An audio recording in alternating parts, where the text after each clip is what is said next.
for the side angle pose, we're going to look at the transition first.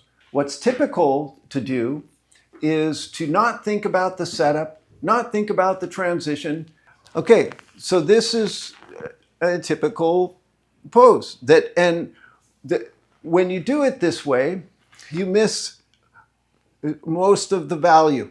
Planting the hand on the ground is a low priority.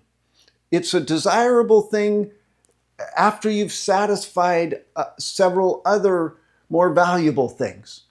Okay, and so how you figure out where the value is? One is by starting with the setup. Okay, and this is built into the Ashtanga structure, right? So this is your first vinyasa. Okay, and you want to pay very careful attention to that setup. That's your crouch before the spring. Okay, so when you start in Samastitihi, your thought is not to get into side angle pose. It's to get to the setup. Okay, so you come out and then angle that foot out 90 degrees, rotate your femur bones, your thigh bones in the hip socket. So they're both externally rotating. This one going that way and this one going this way. You keep your neutral pelvis. You plant your feet and strengthen your legs and reach through the arms and strengthen the arms and keep a tall spine. When you set that pose up well, you're setting yourself up to get the value of the pose. Get to know the setup as well as you know the pose. So with the side angle pose, I treat it like a variation of Warrior 2. Okay, so this is it's a two-part transition going into it. Okay, so first you go to Warrior 2. Wham! And look at, come back up. So she's installed everything she wants in the setup. And now the only thing that's left to do is to drive that thigh forward. You see how small it is? Everything is in place, the whole body. Okay, and then second side. So it's a very streamlined thing. Where the value is in that pose is in the lunge. Okay, number one. Okay, that's your number one priority, is to get a nice lunge. And when you do it, you're looking for a middle position. And I'm going to answer your question in just a second, Daniela. Okay, so the middle position is when that thigh is parallel to the ground. Okay, go too low. Okay, so that's too low. And then that's not low enough. Okay, you want that, ideally you're going for this. Okay, and you may not be able to get the ideal. And so that's okay. At least you know that actively lunging is what you want to do.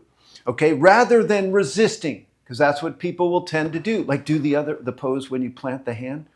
So when you do it like this, then you're kind of not at all actively lunging. If anything, you're resisting the lunge.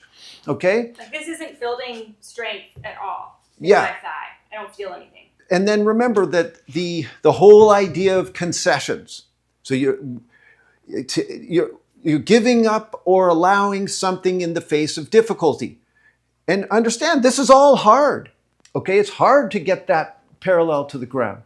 Okay, so one thing you can do, Daniela, and anybody, is put your front foot on a block. Okay, it takes a lot of pressure off. It'll take pressure off that hip and allow you to still lunge. Okay, so the concession is that you've allowed a block to come in. Okay, which is a little bit of a hassle. But look at it makes it so much easier to do the desirable things, which in Warrior 2, the lunge is your priority and this upright pelvis, torso, head, that Samastitihi line.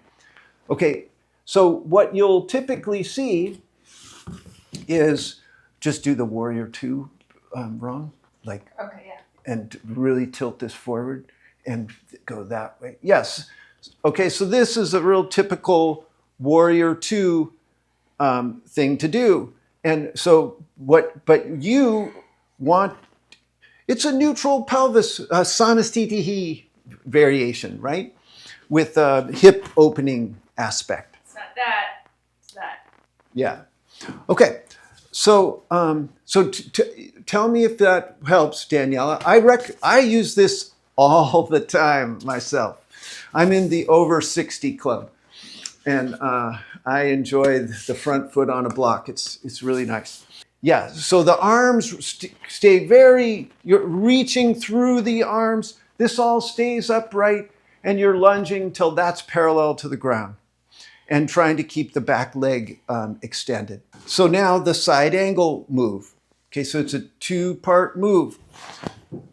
And to add the side angle is, again, it's very economical. Okay, it's a small move when it comes down to it. Okay, so when you get to warrior two, then your lower body is set. It does not move anymore. Okay, and so this arm externally rotates so the palm faces up, and then you cast it over directly to your spot, okay, where you have the back leg, this diagonal is kind of setting the side angle line for the whole pose, like that, okay? And so look at how, take the arms to, look at how small the spinal movement is. That's it. It's just, you go from vertical to diagonal, and you're done. That's it. Okay, so it's very small, but significant and cool, the move. Keep that, this has to open out. Do it, yeah. And go. Yeah, super. So when you come out, you have the discipline to come to warrior two. So you come back down there. You pull into this arm. You pull up and come to warrior two, and then back to the setup. Okay, so watch the drill. Warrior two, side angle. Warrior two, setup. Okay? Suppose when you go to do it, yeah, so you might end up like that, okay? And then you've conceded your spinal axis, right? This is a chest opening pose. It's a spinal rotation, okay? So then you might need a block for that hand to stay up high enough to really open the chest, okay? So it's not okay to do the pose like this. Okay, and then crank your head back, but keep that down. Yeah, and then lift that a little bit.